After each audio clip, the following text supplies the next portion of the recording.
¿Qué tal, gente querida? ¿Cómo les va? Bueno, estuve intentando hacer un video de un trabajo que me dirigí a hacer. Problemas de memoria en el celular, no podía redondear la idea. Yo más o menos les iba diciendo que al domicilio donde me estaba dirigiendo habían cortado el suministro por una anomalía en la instalación.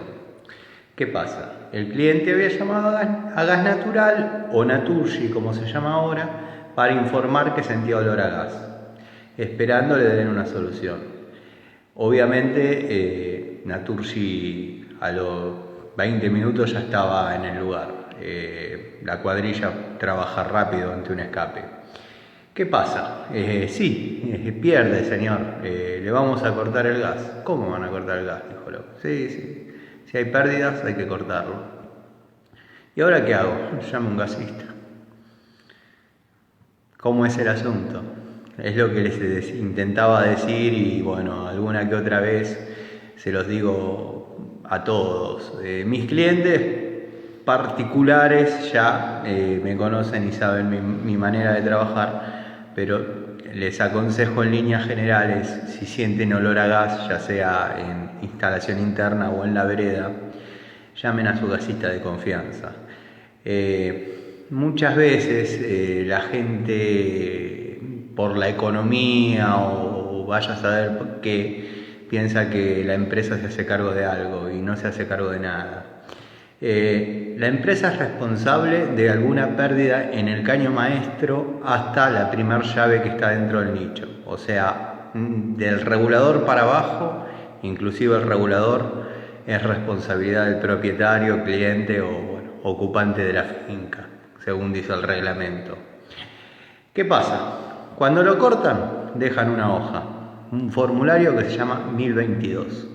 Ese 1022 está firmado por el propietario, obviamente, por el cuadrillero que cortó, y ahí dice las anomalías que él vio. Bueno, a la vez tiene que estar a reglamento la instalación. No se puede presentar una instalación que no sea en cañería epoxi o sigas. No pueden faltar ventilaciones, los artefactos tienen que estar instalados de una determinada manera en un determinado lugar.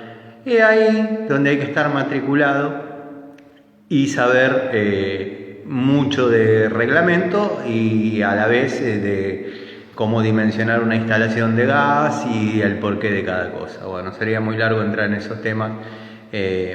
Lo que yo quiero transmitirles mediante este video es que si tienen un gasista de confianza que hace 20 años trabaja para ustedes y no es matriculado, yo conozco gasistas que tienen muchísimo oficio, simplemente les falta eso, el estudio. Es preferible que lo llamen a él, que revise ante la presencia de olor a gas, ante la idea de que un artefacto puede estar combustionando mal, pero nunca llamen a la empresa no trae soluciones. Bueno, ahora este cliente termina en obra nueva. ¿Por qué? Porque ya tiene una cañería que tiene casi 40 años, no dio la prueba de hermeticidad, tiene toma de gas en el baño. Hay muchos detalles que ya no se pueden corregir. Entonces va a obra nueva. Y una instalación promedio con documentación y materiales más mano de obra está rondando los 45 a 50 mil pesos. Depende de las distancias, depende de los diámetros, depende de muchas cosas. Pero es un gasto grande.